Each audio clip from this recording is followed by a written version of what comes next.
برائے مہربانی ڈاکٹر سعید مکی کے چینل کو سبسکرائب کریں اور بیل آئیکن پہ کلک کریں۔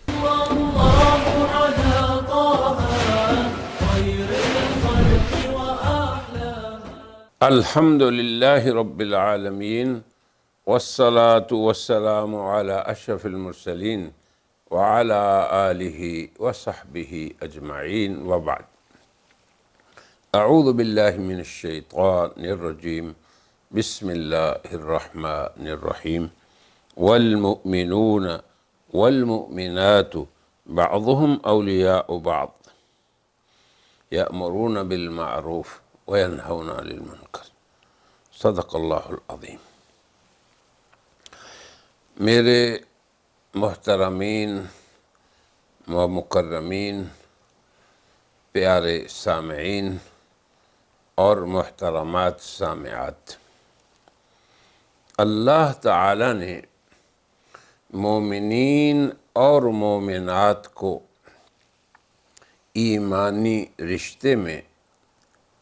پرو دیا، اس لیے ان کے صفات میں سے یہ چیز ذکر فرمائی کہ بعضهم اولیاء بعض، وہ ایک دوسرے کے خیر خواہ ہوتے ہیں۔ اس رشتہ ایمانی سے ہم جب ایک خاندان اور ایک جان جیسے ہو گئے تو اب ہمارا کام یہ بتایا گیا کہ آپ ایک دوسرے کی خیر خواہی کرتے ہیں۔ تو ہماری یہ مجلس یا اس کے علاوہ دیگر مجالس میں ہمارے شرکاء اللہ کے فضل و کرم سے ایک پاکیزہ خاندان کی مانند ہیں۔ اللہ تعالی ہمیں ایک دوسرے کا خیر خواہ اور محبت کرنے والا اور ایک دوسرے کی خیر اور بھلائی چاہنے والا بنائے۔ تو انشاءاللہ ہم چونکہ ماہ رجب سے بھی گزر چکے، ماہ شعبان میں داخل ہو چکے اور تقریباً آج 15ویں شعبان ہے، تو اب ہم متوجہ ہیں شہر رمضان جو صیام و قیام کا مہینہ ہے، جو قرآن کا مہینہ ہے، جو موسم خیرات و برکات ہے، بلکہ بقول بعض سلف صالحین شہر رجب شہر الزرع، کہ رجب کا مہینہ جو اشہر حرم میں پہلا مہینہ ہے، بڑا ہی حرمت والا، اور حرمت والے مہینوں کا تقاضا ہم بندوں سے، مومنین اور مومنات سے یہ ہے کہ ہمارے اندر نیکی اختیار کرنے کا جذبہ پیدا ہو۔ اسی لیے وہ فرماتے ہیں ابو بکر بلخی، شہر رجب شہر الزرع، کہ رجب کا مہینہ بونے کا مہینہ ہے۔ جیسے زراعت اردو میں کہتے ہیں تو عربی میں زرع، یعنی یہ بیج بونے کا مہینہ ہے۔ اور آگے فرمایا، اب کیسے؟ جب بندہ مومن یہ تصور کرتا ہے کہ میرے رب نے اس زمانے کو حرمت والا بنا کے پوری دنیا کے اوپر سایہ فگن کر دیا، تو اللہ کی حرمت اس زمانے کے ساتھ جب خاص ہوئی تو مجھے بھی اللہ کے احکام میں اس کے احکام جو کرنے والے ہیں ان کو کرنا ہے،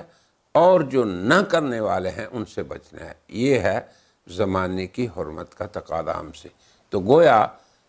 بیج انسان کے اندر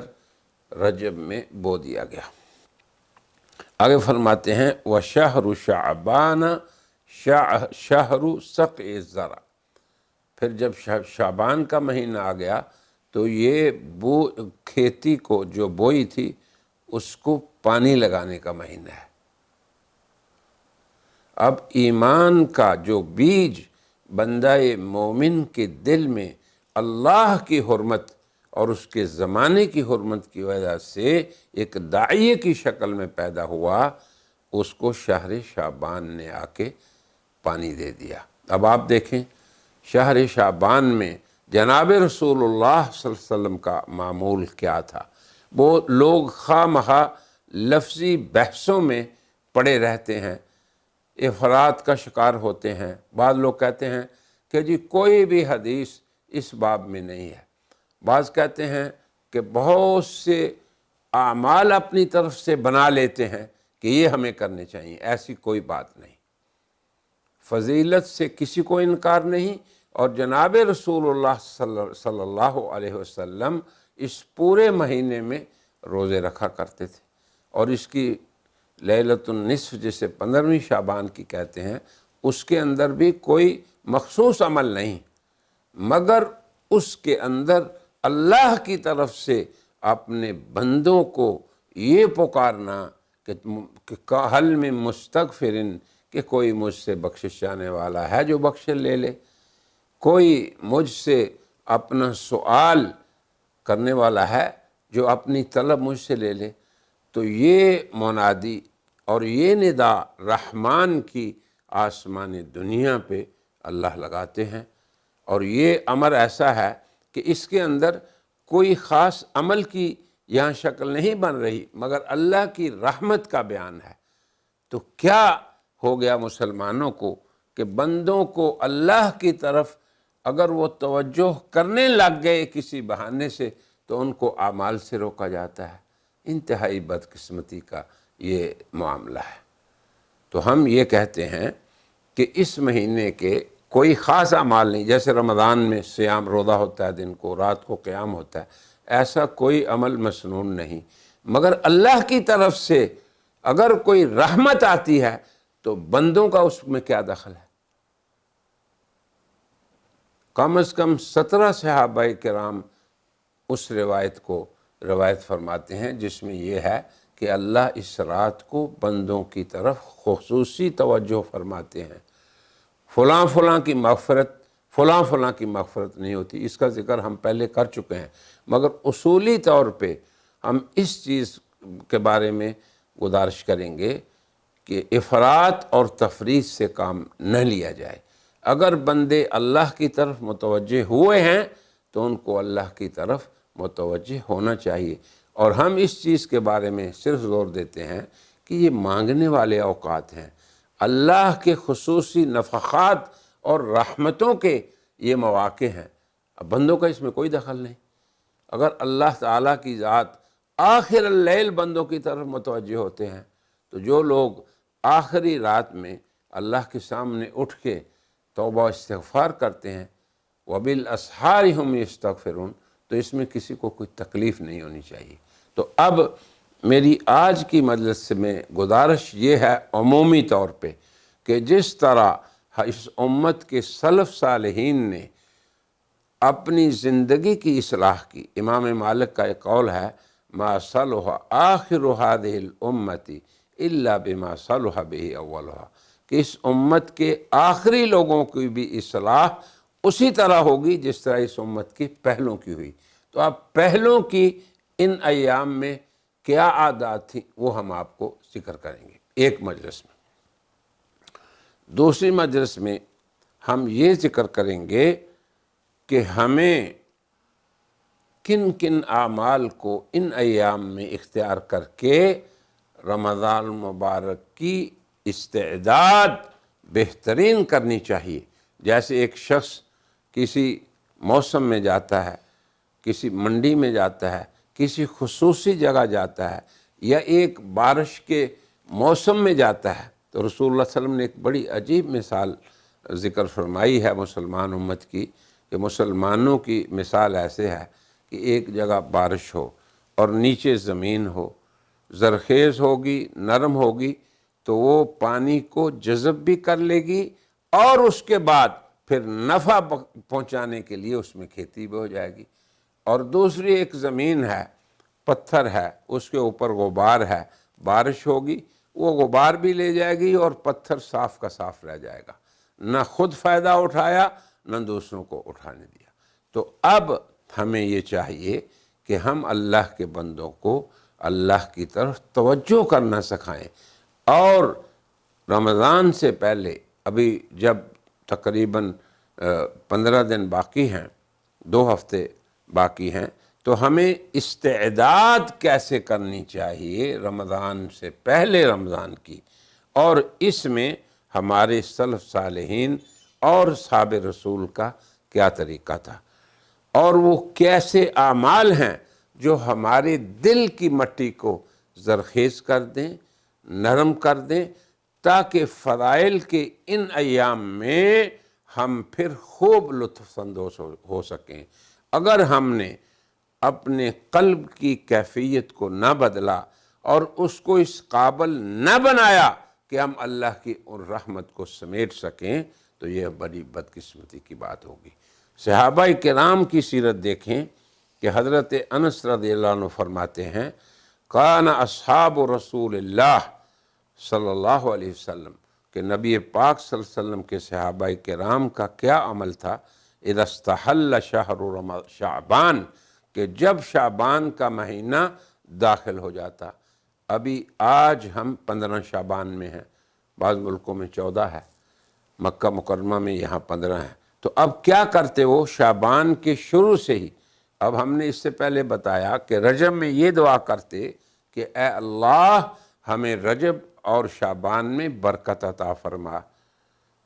اور ہمیں رمضان تک پہنچا، یہ ہے تیاری۔ اب آپ دیکھیں رجب آیا تو ان کی نگاہیں رمضان کی طرف ہیں،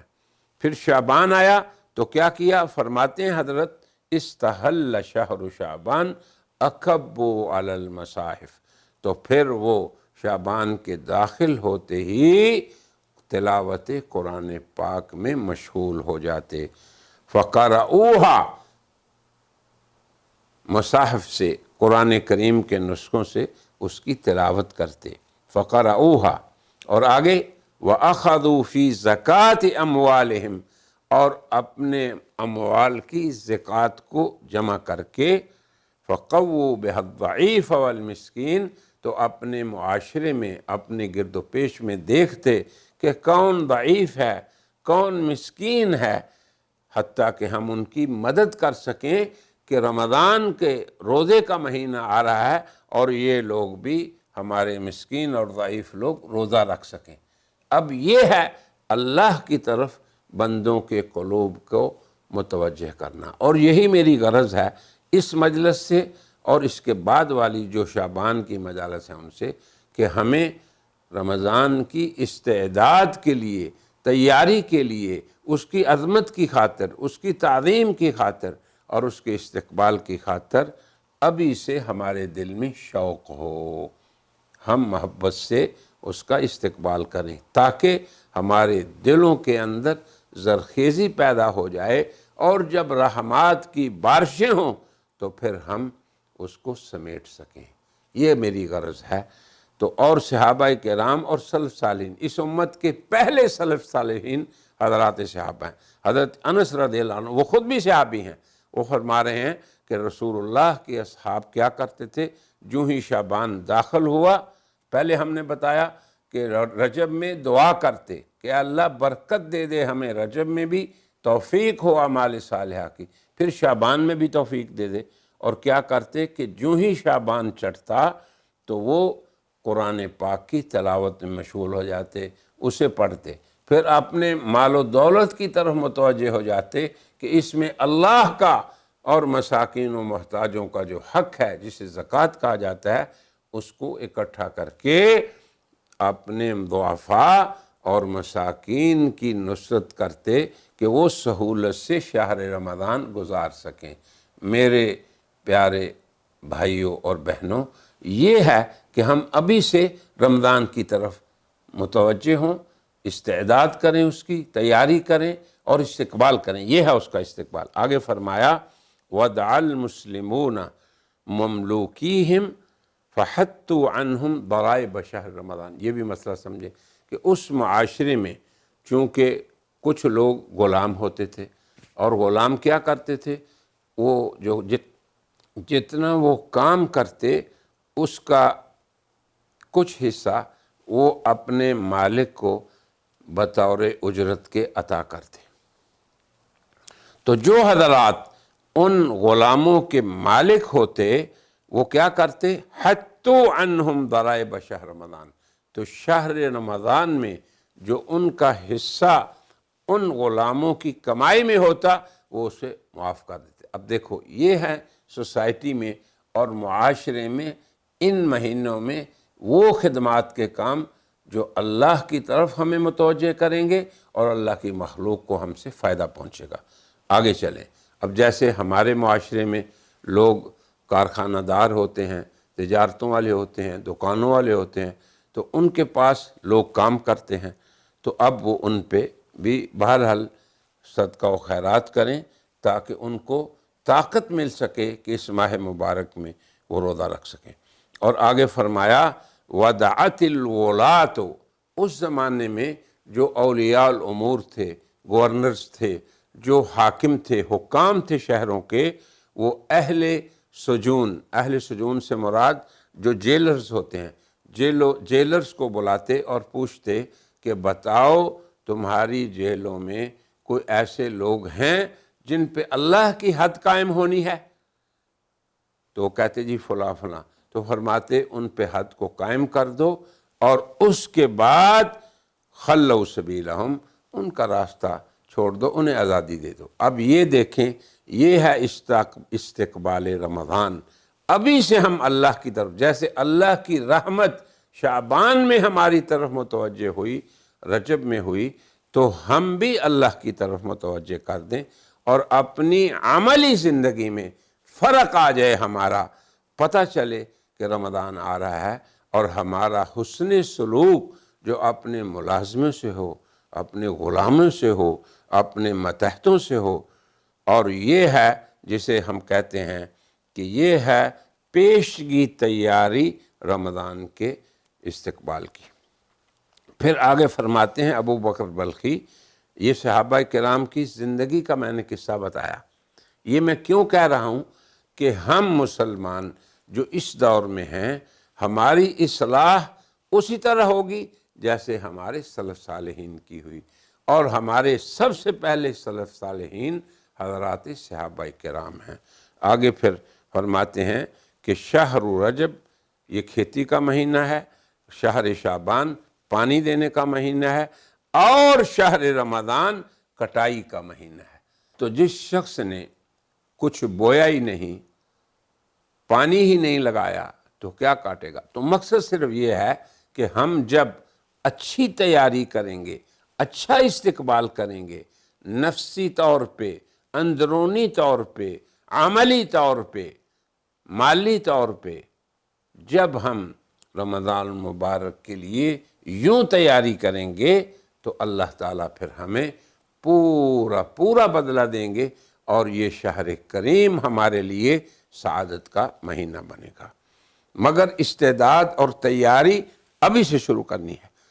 آگے پھر فرمایا کہ شہر رجب کی مثال یوں سمجھ لو جیسے ٹھنڈی ہوا چل رہی ہو،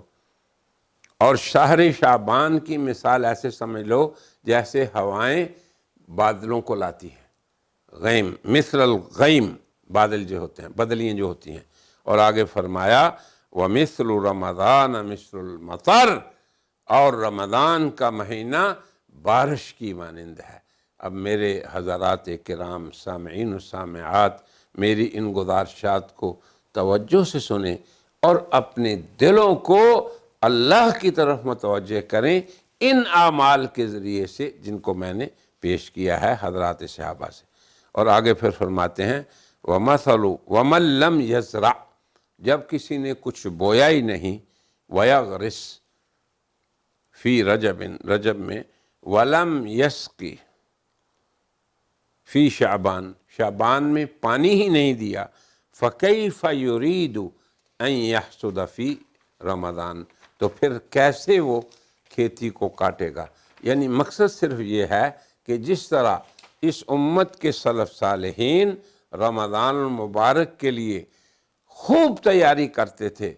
اور خصوصی طور پہ نیت کر کے، ارادہ کر کے، عملی طور پر اس مہینے کی تیاری کرتے تھے، ہمیں بھی کرنا چاہیے۔ ابھی میں انشاءاللہ ایک مجلس میں جناب رسول اللہ صلی اللہ علیہ وسلم صحابہ کو کیسی تیاری کرتے تھے وہ بھی انشاءاللہ آخری ایام میں بیان کروں گا، لیکن ابھی میں صرف اس امت کے سلف صالحین کی توجہات بتا رہا ہوں۔ ہماری توجہات کس طرف ہوتی ہیں؟ اللہ مجھے معاف فرمائے، ہمیں یہ سوچتے ہیں کہ رمضان میں اس طرح کے پروگرام ٹی وی میں لگیں گے، رمضان میں اس طرح کے اسپیشل مسلسلات اور ڈرامے اور یہ چیزیں لگیں گی، یعنی پوری کی پوری تیاری ہماری اور رخ میں ہوتی ہے اور سلف صالحین کی تیاری اور رخ میں تھی۔ تو ہمیں اپنی زندگی کے رخ کو بدلنا چاہیے۔ حضرت سلمہ بن کہیل فرماتے ہیں کہ ہم لوگ شہر شعبان کو شہر القراء کہا کرتے تھے کہ یہ قاریوں کا مہینہ ہے، قرآن کے پڑھنے والوں کا مہینہ ہے، کہ سب حضرات حفاظ قرآن کریم کو بار بار پڑھتے، پختہ کرتے تاکہ رمضان کو تراویح میں سنائیں۔ اسی طرح حبیب بن ابی ثابت جب شعبان کا مہینہ داخل ہوتا تو فرماتے ھذا شہر القراء، یہ ہے تیاری سلف صالحین کی۔ ہم بھی اپنے گھروں میں تھوڑا سا سوچیں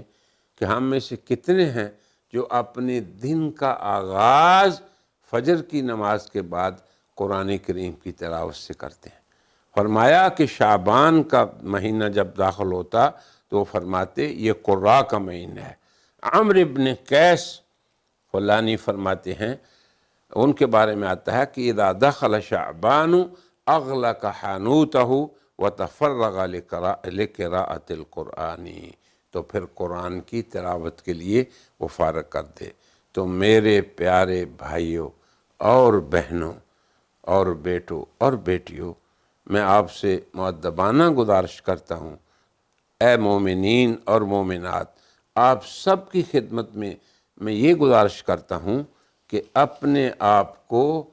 ابھی سے فارغ کریں، کیونکہ شعبان میں ہم کس لیے؟ قرآن پڑھنے کے لیے۔ اپنے آپ کو ذہنی اور فکری طور پہ منصوبہ بندی کریں کہ ہم نے کس طرح یہ رمضان گزارنا ہے۔ آخر موسم کے لیے ہمارے ہاں مکہ مکرمہ میں حج کا موسم ہوتا ہے، تجارتوں کا، پورا سال تاجر لوگ مال اکٹھا کرتے ہیں، پھر اس کے لیے وہ جب تیاری کر لیتے ہیں موسم حج میں تو پھر رات دن دکانیں کھولتے ہیں، یہ ذرا سمجھے، اور ان کو نیند بھی نہیں آتی نہ تھکاوٹ ہوتی ہے۔ کیوں؟ کہ ان کے اندر نفسیاتی طور پہ اس موسم کے لیے پہلے تیاری کی ہوئی ہے۔ اسی لیے میں آپ سے آج گزارش کر رہا ہوں کہ ابھی سے ہم اگر یہ سوچیں کہ اس سال کے رمضان میں ہم نے اتنا قرآن پڑھنا ہے، اس سال کے رمضان میں ہم نے دن کو یہ معمول بنانا ہے، میں انشاءاللہ اگلی مجلس میں اس کا بھی ذکر کرتا ہوں۔ اور اگر ہم یہ سوچ لیں کہ اس دفعہ رمضان میں ہم نے اتنے روزے داروں کو روزہ کھلانا ہے، اس دفعہ کے رمضان میں ہم نے اتنے مساکین کو روزہ رکھوانا ہے، تو اگر ان چیزوں کی ہم ابھی سے تیاری کریں گے تو پھر کیا ہوگا کہ ہم جب یہ مبارک مہینہ آئے گا تو پھر اس کے اندر خوب اللہ کی رحمت کو لوٹیں گے اور ان بہاروں سے خوب ہم مستفید ہوں گے۔ بلکہ بعض لوگ تو یہ فرماتے ہیں سلف صالحین کہ شعبان میں ہم میں سے ہر آدمی کو یہ کوشش کرے کہ وہ بھی کثرت سے روزے رکھے۔ اب آپ دیکھیں، اگر ہم یہ کہتے ہیں کہ اس رمضان میں رسول اللہ کثرت سے روزے رکھتے تھے تو اس میں کیا قباحت ہے؟ کیوں لوگوں کو عمل سے روکا جاتا ہے؟ کیوں لوگوں کو اللہ تبارک و تعالیٰ کے سامنے اس کے قرآن کی تلاوت سے، اس کے سامنے کھڑے ہو کر نوافل سے، اور اس کے سامنے اوراد اور ان وظائف سے جو نبی کریم صلی اللہ علیہ وسلم کے شب و روز کے وظائف تھے؟ تو اس وقت میرے عزیز بہن بھائیوں اور دوستو، ہماری سب کی توجہات بگڑ چکی، ہماری زندگی کا رخ بھی بدل گیا، حتیٰ کہ ہم رمضان میں بھی یہ پلان کرتے ہیں کہ اس سال ہم نے کون سے ڈرامے دیکھنے ہیں، اس سال ہم نے کون سے پروگرام دیکھنے ہیں۔ بچوں کو بھی یہ چیز پتہ ہوتی ہے۔ یاد رکھیں، ہمارے گھروں میں ہمارے بچوں کی، ہمارے اہل و عیال کی، ہمارے نوجوانوں کی ان سب کی توجہات کو بدلنے کی ضرورت ہے، اور اپنے آپ کو ہم ان ایام میں، رجب ہو، شعبان ہو یا رمضان ہو، تو ہم اصحاب رسول صلی اللہ علیہ وسلم، تابعین، اتباع تابعین اور اس امت کے اکابر کی طرح اپنی توجہات کو بدل کر آخرت کی طرف توجہ کریں، اللہ کی ذات کی طرف توجہ کریں، اللہ کی کتاب کی تلاوت اس کی طرف توجہ کریں، اور پھر اللہ کو، اس کی طاعات کو اختیار کر کے اور اس کی منہیات سے بچ کر راضی کریں۔ بہرحال اس مجلس میں اسی پہ اکتفا کرتا ہوں۔ انشاءاللہ آئندہ کی مجلس میں ہم مزید یہ بتائیں گے کہ کس طرح ہمیں اپنے آپ کو بدلنے کے لیے منصوبہ بندی کرنی ہے۔ اللہ تعالیٰ قبول فرمائے اور آسان فرمائے۔ وآخر دعوانا ان الحمدللہ رب العالمین۔